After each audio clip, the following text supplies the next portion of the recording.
नमस्कार दोस्तों, स्वागत है आपका यूट्यूब चैनल स्मार्ट पीसीएस में। और हम लोग पढ़े थे इंडियन पॉलिटी और आज उसी क्रम में हम लोग बात करेंगे। जैसे संसद पढ़ रहे थे, जिसमें हम लोग राज्यसभा पढ़ चुके थे, लोकसभा भी पढ़ लिए थे। उसके बाद देखते हैं संसद विशेष। ठीक है, तो आज उसी के बारे में हम लोग बात करेंगे, संसद विशेष के बारे में। और इससे क्वेश्चन आते हैं, ठीक है, स्टेटमेंट के तौर पर रहेगा, बोल दिया जाएगा कौन सा स्टेटमेंट इसमें से गलत नहीं है संसद के बारे में। ठीक है, तो आइए हम लोग सभी बातों पर आज बात करते हैं और उसके बाद हम लोग देखेंगे कि सभी क्वेश्चन मेरा सॉल्व हो रहा है। और उससे पहले अगर आप लोग इस चैनल को सब्सक्राइब नहीं करते, सब्सक्राइब कर ले, लाइक कर दे और अपने दोस्तों को शेयर कर दे। ठीक है दोस्तों, तो आइए हम लोग शुरू करते हैं। तो देखते हैं, संसद एक वर्ष में संसद की 2 बैठक होना चाहिए। ठीक है, मतलब कहा गया है कि जैसे लोकसभा हो या राज्यसभा, मतलब संसद का एक वर्ष में 2 बैठक अनिवार्य है, अर्थात 2 बैठक के बीच 6 माह से अधिक का अंतर न हो।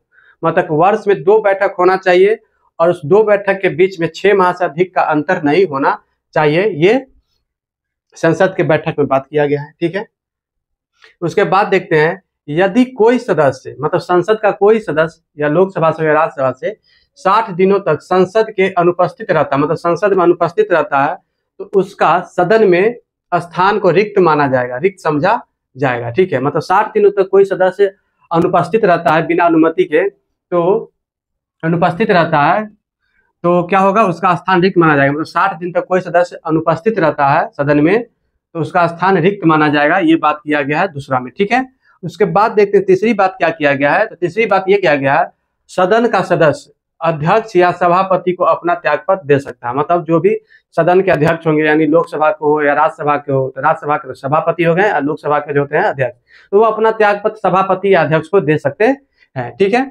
और अनुच्छेद 5 के अनुसार संसद को विशेष अधिकार प्राप्त है, संसद विशेष अधिकार प्राप्त है। और अनुच्छेद 108 के तहत हम क्या पढ़े थे, अनुच्छेद 108 के तहत पढ़े थे कि संयुक्त अधिवेशन होता है लोकसभा राज्यसभा का, जिसकी अध्यक्षता कौन करते हैं, हम लोग पीछे देखे थे इसको। तो आप लोग कमेंट बॉक्स में बताइए कि संयुक्त अधिवेशन की अध्यक्षता कौन करते हैं। ठीक है दोस्तों, उसके बाद देखते हैं, सदन सत्र के दौरान सत्र के आरंभ होने के 40 दिन पूर्व और उसके समाप्त होने के 40 दिन बाद, मतलब सदन का सत्र समाप्त होने के 40 दिन पूर्व और 40 दिन बाद, ठीक है, सिविल मामले में सदन सदस्यों को हिरासत में नहीं लिया जा सकता। मतलब सिविल मामले में जो भी सिविल मामला होगा उसके अनुसार, मतलब सदन सदस्य, मतलब सदन के जो सदस्य, उसे हिरासत में नहीं लिया जा सकता है। ठीक है दोस्तों, उसके बाद देखते हैं, सदन में किसी भी सदस्य की बात या मत के विरुद्ध किसी न्यायालय में कार्यवाही की छूट प्राप्त है। मतलब सदन में जो भी देखते हैं कोई बहुत छूट रहता है, अगर सदन में कोई बात अगर बोला हो या कोई मत दिए तो उसका पूरा छूट है, उसका मतलब न्यायालय में उसको नहीं लेके जा सकते हैं। आपकी मेरे बारे में ये बोले सदन में पूरा छूट है, क्योंकि उसको अनुच्छेद 105 के तहत संसद को विशेषाधिकार प्राप्त है। मतलब जो भी संसद उसको विशेषाधिकार प्राप्त है, अगर वो संसद में कोई मत या कोई बात बोलता है तो उसके विरुद्ध आप न्यायालय में नहीं जा सकते। ऐसी सभी बातें किया गया संसद विशेषाधिकार के बारे में। सामान्य विधेयक के गतिरोध पर आर्टिकल 108 के तहत संयुक्त अधिवेशन का प्रावधान है। मतलब जैसे कोई सामान्य विधेयक पे गतिरोध हो जाता है, मतलब बातचीत करने की बात हो गई, तो उस पे आर्टिकल 108 के तहत क्या किया जाता है, संयुक्त अधिवेशन का प्रावधान किया गया। और संयुक्त अधिवेशन बुलाता कौन है, तो यह राष्ट्रपति बुलाते हैं। संयुक्त अधिवेशन राष्ट्रपति द्वारा बुलाया जाता है, लेकिन इसकी अध्यक्षता कौन करते हैं, इसकी अध्यक्षता करते हैं लोकसभा के अध्यक्ष। ठीक है, तो संयुक्त अधिवेशन 108 के तहत बुलाया जाता है और इसे बुलाते हैं, राष्ट्रपति द्वारा बुलाया जाता है और इसकी अध्यक्षता कौन करते हैं, लोकसभा अध्यक्ष करते हैं। इस एक लाइन में 3 क्वेश्चन है। ठीक है, इसे अच्छे से दोस्तों ध्यान रखिए और सुनिए। ठीक है, और लिखिएगा भी। ठीक है, और उसके बाद देखते हैं कि धन विधेयक और संविधान संशोधन विधेयक पे संयुक्त अधिवेशन का प्रावधान नहीं है। मतलब धन विधेयक और संविधान संशोधन विधेयक, इस पे संयुक्त अधिवेशन का प्रावधान नहीं है, जो आर्टिकल 108 के तहत है। ठीक है, उसके बाद देखते हैं, आर्टिकल 368 के तहत संविधान संशोधन विधेयक का प्रावधान है। मतलब आर्टिकल 368 के तहत संविधान संशोधन विधेयक का प्रावधान है। इसे संसद में किसी भी सदन में पेश किया जा सकता है। राष्ट्रपति संशोधन विधेयक को वापस नहीं कर सकते हैं और राष्ट्रपति इसे वापस नहीं कर सकते हैं। आर्टिकल 368 के तहत, यानी कि अनुच्छेद 368 के तहत संविधान संशोधन का प्रावधान किया गया है। ठीक है, और इसे किसी भी सदन में पेश किया जा सकता है। ठीक है, और राष्ट्रपति संशोधन विधेयक को वापस नहीं कर सकते हैं। ठीक है, तो दोस्तों इस तरह से संसद का विशेष जो अधिकार है, देखे अनुच्छेद 105 के तहत संसद सदस्य को मतलब विशेष अधिकार प्राप्त है। ठीक है, और देखे थे क्या, संयुक्त अधिवेशन बुलाया जाता है 108 के तहत, लेकिन उसका अध्यक्षता कौन करते हैं, तो लोकसभा अध्यक्ष करते हैं। बुलाते कौन है, तो राष्ट्रपति द्वारा बुलाया जाता है। और संसद में वो जो मत देंगे और जो वो बात बोलेंगे उसको मतलब किसी भी न्यायालय में नहीं लेके जा सकते हैं, मतलब उस पर गतिरोध नहीं कर सकते, ठीक है। और संसद सत्र के मतलब 40 अगर 60 दिनों तक अनुपस्थित रहता है बिना कहे तो उसका मतलब सदस्यता मतलब रिक्त माना जाएगा। और वर्ष में 2 बार उसका क्या होना चाहिए, संसद का बैठक होना चाहिए, उसमें 60 दिन से ज्यादा मतलब 6 महीना से ज्यादा का डिफरेंस नहीं होना चाहिए, मतलब अंतर नहीं होना चाहिए, ठीक है। तो ये सब बात हम लोग संसद के बारे में देखें, ठीक है। अब हम लोग संसदीय समिति के बारे में पढ़ेंगे। संसद होता है अपना जो भी कार्य वगैरह होता है ये समिति के माध्यम से ही करती है, तो वही हम लोग देखते हैं संसद अपने कार्य संसदीय समिति के माध्यम से ही करती है, ठीक है। और पहली बार संसदीय समिति 1919 में सुधार, जैसे 1919 का जो सुधार था उसके तहत ये लाया गया था प्रावधान संसदीय समिति का। 1919 में जो था भारत शासन अधिनियम भी कह सकते हैं, या उस समय जो सुधार हुआ था उसमें इसका प्रावधान किया गया था, और 1921 में इसका गठन किया गया था। तो 1919 में इसका प्रावधान किया गया और 1921 में इसका मतलब गठन किया गया था संसदीय समिति का, ठीक है। तो संसदीय समिति देखते हैं 2 प्रकार का होता है, ठीक है। एक होता है अस्थायी और एक होता है अस्थायी, ठीक है। और उसमें देखते हैं जैसे अस्थायी में हो गया लोक लेखा समिति, प्राक्कलन समिति, ठीक है, और इत्यादि। तो लोक लेखा समिति, प्राक्कलन समिति, ठीक है, ये 2 हो गए। और अस्थायी समिति क्या होता है, जैसे विशेष स्थिति में जांच समिति का गठन करना, या कोई भी ऐसा मुद्दा जिसमें चाहते हैं संसद का कुछ कार्य करे तो उस समय उसका गठन किया जाता है, जिसे उसका जैसे कार्य पूर्ण हो गया तो उसके बाद उसको मतलब निरस्त कर दिया जाता है, ठीक है। तो इसलिए उससे अस्थायी बोला गया, ठीक है। इसलिए यहाँ पे मतलब अपना विशेष स्थिति में जांच एवं सलाहकारी समिति आदि बनाते हैं, ये अस्थायी समितियां, ठीक है। समितियां का गठन कौन करते हैं, तो अध्यक्ष करेंगे, ठीक है। और उसका मतलब जो समिति बनाएंगे उसका भी तो अध्यक्षता करेगा, तो उसके अध्यक्ष को मनोनीत या नियुक्त कौन करते हैं, तो ये अध्यक्ष ही करते हैं, ठीक है। और समितियां अपनी रिपोर्ट अध्यक्ष को प्रस्तुत करेंगे, ठीक है। सभापति, समितियां का गठन अध्यक्ष या सभापति मनोनीत या नियुक्त करेंगे, ठीक है। मनोनीत भी कर सकते हैं, नियुक्त कर सकते हैं। और जो अध्यक्ष होते हैं मतलब समितियां अपनी रिपोर्ट किसको प्रस्तुत करेंगे, ये अध्यक्ष को करेंगे, नहीं तो फिर सभापति को करेंगे। ये देखिए हम लोग यहाँ पे, ठीक है। उसके बाद हम लोग देखते हैं लोक लेखा समिति को, ठीक है, क्योंकि समिति के माध्यम से ही संसद अपनी कार्य करती है, ठीक है। लोक लेखा समिति यह सबसे पुरानी समिति है, ठीक है, जिसका गठन हुआ था 1921 में, ठीक है। उसके बाद देखते इसमें सदस्य की संख्या कितना है, तो इसमें सदस्य की संख्या 22 है, जिसमें लोकसभा से 15 सदस्य होते हैं, ठीक है, और राज्यसभा से 7 सदस्य, दोनों मिल के 22 हो गए, ठीक है। तो सदस्य कितना 22, लोकसभा से 15 और राज्यसभा से 7। और इसका कार्यकाल कितना होता है, 1 वर्ष का इसका कार्यकाल होता है, इसके सदस्य का 1 वर्ष का कार्यकाल, ठीक है। और इसका कार्य क्या होता है, तो कार्य होता है कैग सीएजी का रिपोर्ट का जांच करना और सरकार के वार्षिक लेखा का जांच करना, ये दोनों कार्य इसका होता है। और लोक लेखा समिति को प्राक्कलन समिति की जुड़वा बहन कहा जाता है, ठीक है। लोक लेखा समिति को प्राक्कलन समिति का क्या कहा जाता है, जुड़वा बहन कहा जाता है। और इसका जो अध्यक्ष होता है, लोकसभा का जो लोक लेखा समिति का जो अध्यक्ष होता है वो सामान्यतः विपक्ष का नेता होता है। तो लोक लेखा समिति का अध्यक्ष होते हैं वह विपक्ष के नेता होते हैं, ठीक है दोस्तों। तो क्या क्या इसमें हम लोग देखें, सबसे पुरानी समितियां हैं, 1922 में 21 में इसका गठन हुआ था, ठीक है। और सदस्य कितना होता है 22, जिसमें लोकसभा से 15 और राज्यसभा से 7, कार्यकाल 1 वर्ष। और ये कैग की रिपोर्ट की जांच करता है और सरकार की वार्षिक लेखा का जांच करता है, इसे प्राक्कलन समिति की जुड़वा बहन कहा जाता है। और इसके अध्यक्ष कौन होते हैं, तो सामान्यतः विपक्ष का नेता होता है, ठीक है। उसके बाद देखते हैं प्राक्कलन समिति, ठीक है। इसकी गठन हुआ था 1950 में, ठीक है। इसमें सदस्य होते हैं 30 और सभी लोकसभा से ही होते हैं, और सबसे अधिक सदस्य वाला ये समिति है, 30 सदस्य है, सबसे अधिक समिति वाला ये समिति है, इसी से ध्यान रखिएगा दोस्तों। उसके बाद देखते हैं इसका भी कार्यकाल कितना है, 1 वर्ष, ठीक है। और कार्य क्या है, संसदीय प्रशासनिक सुधार, कार्य कुशलता, मित व्यतीता मतलब कम खर्च संबंधी जो भी होता है सुझाव देता है, ठीक है। और सामान्यतः अध्यक्ष सत्ता पक्ष का होता है। लोक लेखा समिति में विपक्ष पद का अध्यक्ष होगा, लेकिन प्राक्कलन समिति में सत्ता पक्ष का मतलब सत्ता पक्ष का अध्यक्ष होगा, इसे ध्यान रखिएगा, अच्छे से कंफ्यूजन नहीं कीजिएगा, ठीक है। उसके बाद सर्वाधिक सदस्य वाला ये समिति है, मतलब 30 समितियां सभी का सभी कहाँ से रहेंगे, लोकसभा से ही रहेंगे, ठीक है।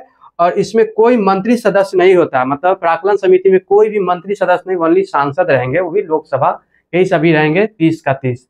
इस तरह से हम लोगों ने देखे प्राक्कलन समिति और लोक लेखा समिति। और लोक लेखा समिति को प्राक्कलन समिति की जुड़वा बहन कहा जाता है, ये क्वेश्चन एक बार पूछा गया है, इसलिए इसे भी ध्यान रखिएगा। संसदीय कार्य प्रणाली, ठीक है दोस्तों, conduct of business in parliament, संसद का सत्र, ठीक है।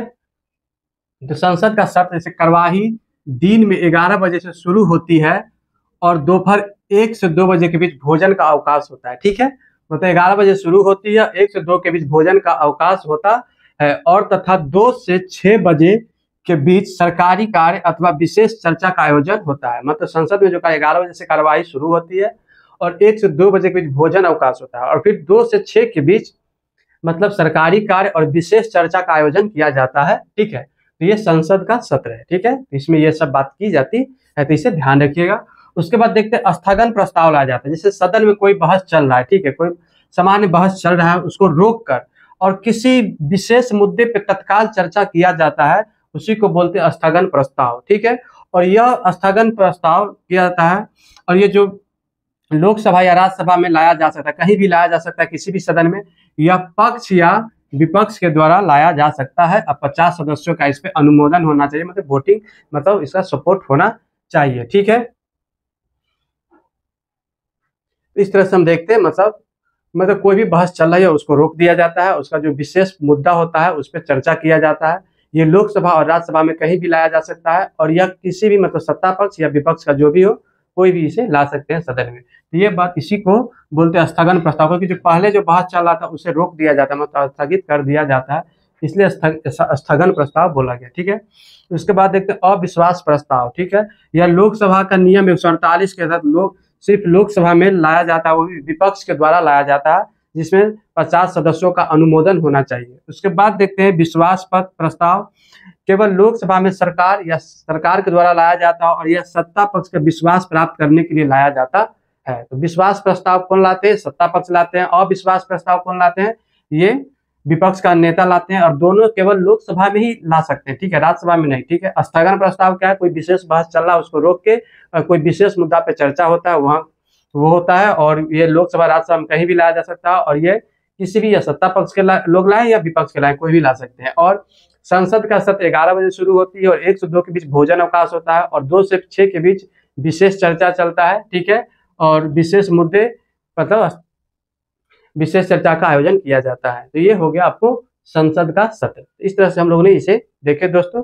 अब हम लोग इसकी कुछ में से विशेष जो वर्ड है उसको समझ लेते हैं संसद में जिसे यूज होता है।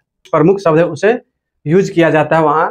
ठीक है, जिसके संबंध में भी कुछ क्वेश्चन जाते हैं, मतलब वर्ड दे दिया जाएगा, मतलब पूछ लिया जाएगा कि इसका मतलब ये है, 2-3-4 कथन दे दिया जाएंगे, बोलेंगे कौन सा सही है। तो हम लोग उसको देख लेते हैं पहले। ठीक है, तो देखते हैं स्थगन। स्थगन का मतलब क्या होता है? सदन का क्रियाकलाप को स्थगित कर देना, मतलब जो भी सदन में कार्य चल रहा है उसको स्थगित कर देना, माने कुछ घंटों या अनिश्चित काल तक अध्यक्ष के द्वारा उसे स्थगित कर दिया जाता है, रोक दिया जाता है। ठीक है, ये किसके द्वारा किया जाता है? तो वह सदन के अध्यक्ष के द्वारा ये किया जाता है। उसके बाद देखते हैं सत्तावासान। विभिन्न सत्रों के बीच का जो अंतराल होता है उसको बोलते हैं सत्रावासान। और कौन बुलाते हैं, करते हैं ये करते हैं राष्ट्रपति द्वारा। और 2 वर्ष में 2 मतलब सत्र होना ही चाहिए सदन का। ठीक है, और उसके बीच कम से कम 6 महीना का अंतर होना चाहिए, ज्यादा से ज्यादा मतलब कितना ही बुलाइए, लेकिन अगर 2 तो अनिवार्य है, जिसमें 6 महीना से ज्यादा का डिफरेंस नहीं होना चाहिए। ठीक है, तो ये सत्रावासान हुक समझ गए। उसके बाद देखते हैं विघटन। राष्ट्रपति द्वारा लोकसभा का विघटन कर दिया जा सकता है और राज्यपाल द्वारा राज्य में विधानसभा का विघटन कर दिया जा सकता है। तो ये विघटन शब्द भी समझ गए। उसके बाद देखते हैं ताराकित प्रश्न। ताराकित प्रश्न मतलब होता है मौखिक प्रश्न और मौखिक उत्तर। मतलब कोई सदन में कोई सदस्य अगर ताराकित प्रश्न पूछते मतलब मौखिक प्रश्न पूछेगा तो उसको उत्तर भी मौखिक मिलता है। ठीक है, और एक होता है अताराकिक प्रश्न। अतारांकित प्रश्न होता है, इसमें होता है कि जैसे ताराकित हो गया तो मौखिक हो गया, और अतारांकित तो यहीं से हो जाता है, उसका उल्टा होगा। यहाँ पे लिखित प्रश्न और लिखित उत्तर दिया जाता है। अगर जो क्वेश्चन करते अगर वो लिखित प्रश्न किए हैं तो उनको मतलब लिखित उत्तर भी दिया जाएगा। ठीक है दोस्तों, उसके बाद देखते हैं प्रश्नकाल। तो जो सत्र शुरू होता है 11 से 12 बजे जो समय है यही है प्रश्नकाल। इससे मंत्रियों से संसद मतलब जो भी संसद है वो प्रश्न पूछे, मंत्रियों से संसद प्रश्न पूछते हैं प्रश्नकाल में। ठीक है, और 11 से 12 बजे का ये समय होता है।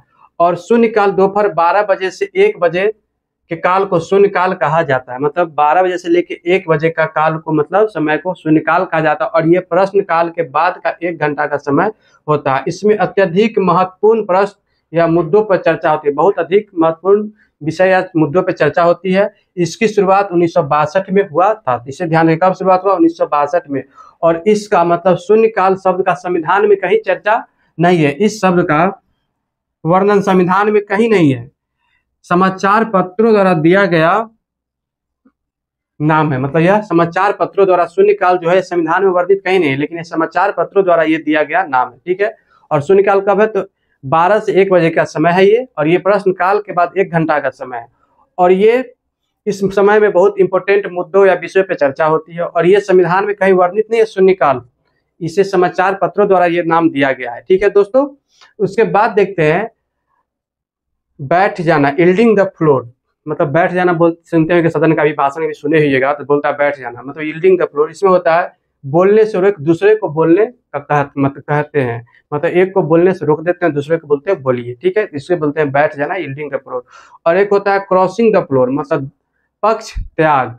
यहाँ क्लियर है पक्ष त्याग, मतलब एक दल को छोड़ दूसरे दल में शामिल, इसी को बोलते हैं पक्ष त्याग यानी क्रॉसिंग द फ्लोर। तो इस सभी मतलब जो प्रमुख शब्द है, मतलब प्रमुख वर्ड जो सदन में यूज होते हैं, इसे ध्यान रखिएगा, क्योंकि इससे भी क्वेश्चन आते हैं। डायरेक्ट शून्यकाल तो बहुत हिट है, इस तो बहुत संभावना रहती है इसके आने का। ठीक है, उसके बाद ये और भी कुछ इससे क्वेश्चन बन सकते हैं, तो इसलिए इसे ध्यान रखिएगा। एक बार ये पूछा गया यील्डिंग द फ्लोर और क्रॉसिंग द फ्लोर, ये तीनों मतलब आए हुए हैं एग्जाम में, इसे ध्यान रखिएगा। तो हम लोग मिलते हैं नेक्स्ट वीडियो में। कैसा लगा आपको वीडियो कमेंट बॉक्स में जरूर बताएं। तो मिलते हैं नेक्स्ट वीडियो में, आज के लिए इतना ही, धन्यवाद।